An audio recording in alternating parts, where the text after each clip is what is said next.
गुरुदेव भगवान की जय। शरण शरण मैं शरण हूँ, हे गुरु बंदी छो। मोहि उबारो हे गुरु, यह 100 बार निहोर। जन अधीन बंदन करूँ, कहीं विधि की जैसे। वार पार का गम नहीं, नमो नमो गुरुदेव। महाप्रभु जी के चरणों में एक भजन।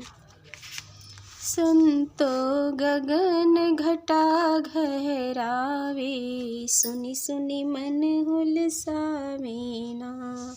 संतो गगन घटा घहरावे, सुनि सुनि मन हुलसावेना। पूर्व दिशा से उठी बदरिया, पूर्व दिशा से उठी बदरिया। घन दामिन चमकावेना, संतो गगन घटा घहरावे। सुनि सुनि मन हुलसावेना।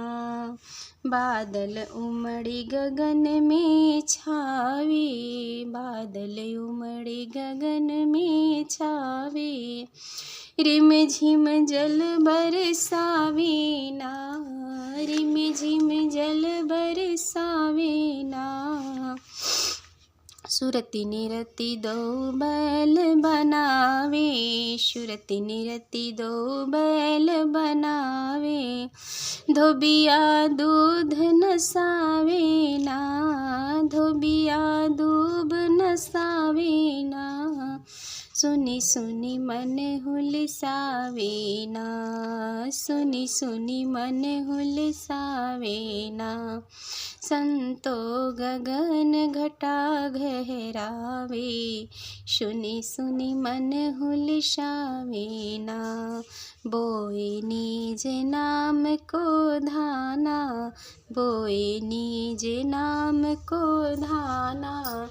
चित्त चैतन्य रखावेना, चित्त चैतन्य रखावेना। सुनि सुनि मन हुलसावेना। या के अन्य काटि घरि आवे, या के अन्य काटि घरि आवे।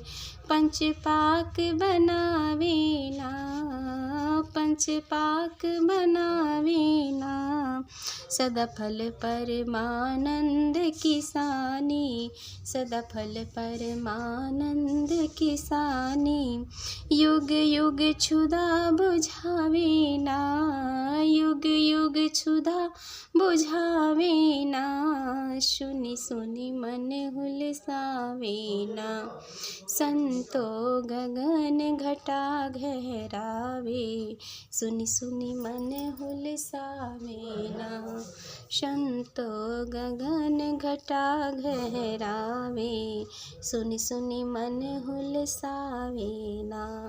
प्रेम से बोलिए श्री गुरुदेव भगवान की जय।